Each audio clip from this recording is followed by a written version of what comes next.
በስመ አብ ወወልድ ወመንፈስ ቅዱስ አሐዱ አምላክ አሜን። የዮሐንስ ወንጌል ምዕራፍ 5። ከዚህም በኋላ የአይሁድ በዓል ነበረ። ኢየሱስም ወደ ኢየሩሳሌም ወጣ። በኢየሩሳሌም በበጎችም በር አጠገብ በዕብራይስጥ ቤተ ሳይዳ የምትባል አንዲት መጠመቂያ ነበረች። 5 መመላለሻ ነበረባት።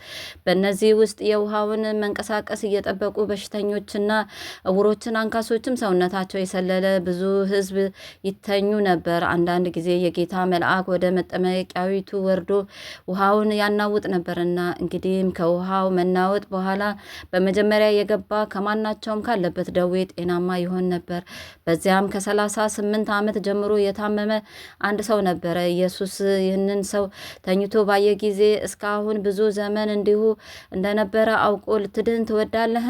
አለው። ደዌውም ጌታ ሆይ፣ ውሃው በተናወጠ ጊዜ በመጠመቂያይቱ ውስጥ የሚያኖረኝ ሰው የለኝም፣ ነገር ግን እኔ ስመጣ ሳለው ሌላው ቀድሞኝ ይወርዳል ብሎ መለሰለት። ኢየሱስ ተነሳና አልጋህን ተሸክመ ሂድ አለው። ወዲያው ከሰውየው ዳነ፣ አልጋውንም ተሸክሞ ሄደ።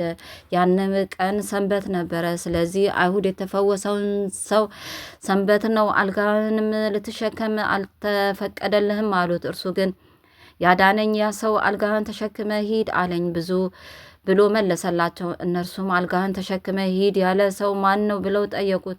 ዳሩ ግን በዚያ ስፍራ ሕዝብ ስለነበሩ ኢየሱስ ፈቀቅ ብሎ ነበርና የተፈወሰው ሰው ማን እንደሆነ አላወቅም። ከዚህም በኋላ ኢየሱስ በመቅደስ አገኘውና እነሆ ድነሃል፣ ከዚህ የሚብስ እንዳይደርስብህ ወደፊት ኃጢአት አትስራ አለው። ሰውየውም ሄዶ ያዳነው ኢየሱስ እንደሆነ ለአይሁድ ነገረ። ስለዚህም በሰንበት ይህን ስላደረገ አይሁድ ኢየሱስን ያሳድዱት ነበር፣ ሊገድሉትም ይፈልጉ ነበር። ኢየሱስ ግን አባቴ እስከ ዛሬ ይሰራል፣ እኔም ደግሞ እሰራለሁ ብሎ መለሰላቸው። እንግዲህ ሰንበትን ስለሻረ ብቻ አይደለም፣ ነገር ግን ደግሞ ራሱ ከእግዚአብሔር ጋር አስተካክሎ እግዚአብሔር አባቴ ነው ስላለ፣ ስለዚህ አይሁድ ሊገሉት አብዝተው ይፈልጉት ነበር። ስለዚህም ኢየሱስ መለሰ እንዲህም አላቸው፣ እውነት እውነት እላችኋለሁ አብ ሲያደርግ ያየውን ነው እንጂ ወልድ ከራሱ ሊያደርግ ምንም አይችልም። ያ የሚያደርገውን ሁሉ ወልድ ደግሞ ይህን እንዲሁ ያደርጋልና፣ አብ ወልድን ይወዳልና የሚያደርገውንም ሁሉ ያሳየዋል።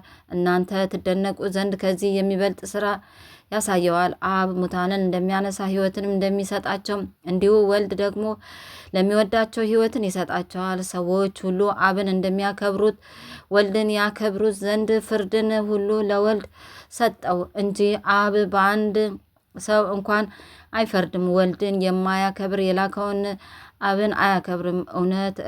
እውነት እላችኋለሁ ቃሌን የሚሰማ የላከኝንም የሚያምን የዘላለም ሕይወት አለው፣ ከሞትም ወደ ሕይወት ተሻገረ እንጂ ወደ ፍርድ አይመጣም። እውነት እውነት እላችኋለሁ ሙታንን የእግዚአብሔርን ልጅ ድምፅ የሚሰሙበት ሰዓት ይመጣል፣ እርሱም አሁን ነው። የሚሰሙትም በሕይወት ይኖራሉ። አብ በራሱ ሕይወት እንዳለው እንዲሁ ደግሞ ለወልድ በራሱ ሕይወት እንዲኖረው ሰጥቶታልና፣ የሰው ልጅም ስለሆነ ይፈርድ ዘንድ ስልጣን ሰጠው። የእግዚአብሔርም ልጅ የሰው ልጅ ነውና በመቃብር ያሉት ሁሉ ድምፁን የሚሰሙበት ሰዓት ይመጣል። መልካምም ያደረገ ለሕይወት ትንሣኤ፣ ክፉም ያደረገ ለፍርድ ትንሣኤ ይወጣሉና በዚህም አታድንቁ። እኔ ከራሴ አንዳች ላደርግ አይቻለኝም፣ እንደ ሰማው እፈርዳለሁ። ፍርዴ ቅን ነው፣ የላከኝን ፈቃድ እንጂ ፈቃዴን አልሻምና። እኔ ስለ ራሴ ብመሰክር ምስክሬ እውነት አይደለም፣ ስለ እኔ የሚመሰክር ሌላ ነው። እርሱ ስለ እኔ የሚመሰክረው ምስክርና እውነት እንደሆነ አውቃለሁ። እናንተ ወደ ዮሐንስ ልካችኋ፣ እርሱም ለእውነት ምስክር፣ እኔ ግን ከሰው ምስክር አልቀበልም። እናንተ እንድትድኑ ይህን እላለሁ እንጂ። እርሱ የሚነድና የሚያበራ መብራት ነበረ። እናንተም ጥቂት ዘመን በብርሃኑ ደስ ሊላችሁ ወደዳችሁ። እኔ ግን ከዮሐንስ ምስክር የሚበልጥ ምስክር አለኝ።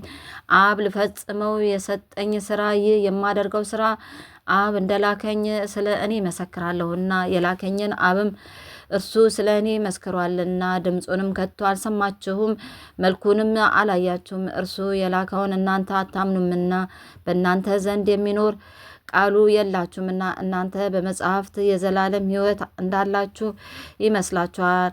እነርሱም ትመረምራላችሁ፣ እነርሱ ስለ እኔ የሚመሰክሩ ናቸው። ነገር ግን ሕይወትን እንዲሆንላችሁ ወደ እኔ ልትመጡ አትወዱም። ከሰው ክብርን አልቀበልም፣ ዳሩ ግን የእግዚአብሔር ፍቅር በራሳችሁ እንደሌላችሁ አውቃችኋል።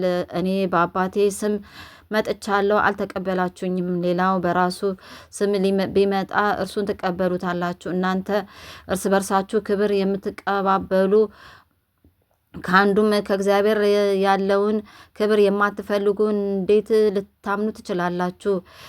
እኔ በአብ ዘንድ የምከሳችሁ አይምሰላችሁ፣ የሚከሳችሁ አለ፣ እርሱም ተስፋ የምታደርጉት ሙሴ ነው። ሙሴንስ ብታምኑት እኔን ባመናችሁ ነበር፣ እርሱ ስለ እኔ ጽፏልና። መጻሕፍትን ካላመናችሁ ግን እንዴት ቃሌን ታምናላችሁ? አሜን። አቡነ ዘበሰማያት ይትቀደስ ስምከ ትምጻእ መንግስትከ ወይኩን ፈቃድከ በከመ በሰማይ ከማሁ በምድር ሲሳየነ ዘለለዕለትነ ሀበነ ዮም ወኅድግ ለነ አበሳነ ወጌጋየነ ከመ ንሕነኒ ንኅድግ ለዘአበሰለነ ኢታብአነ እግዚኦ ውስተ መንሱት አላድነን ወባልሐነም ኩሉ ኩስ መዛአከ ይእቲ መንግስተ ኃይል ወስብሐት ለዓለመ ዓለም። በሰላመ ቅዱስ ገብርኤል መልአክ ወእግዝእትየ ማርያም ሰላም ለኪ ድንግል በሕሊናኪ ወድንግል በሥጋኪ እመ እግዚአብሔር ጸባኦት ሰላም ለኪ ብሩክት አንቲ እማ አንስት ወብሩክ ፍሬ ከርሥኪ ተፈሥሒ ፍስሕት ኦ ምልዕተ ጸጋ እግዚአብሔር ምስሌኪ ሳሊ ወጸልዩ አብ ፍቁር ወልድኪ ኢየሱስ ክርስቶስ ከመ ይሣረይ ለነ ኃጣውኢነ። ክብር ምስጋና ይሁን አንድ አምላክ ለሚሆን ለአብ ለወልድ ለመንፈስ ቅዱስ ዛሬም ዘወትርም ለዘላለሙ አሜን።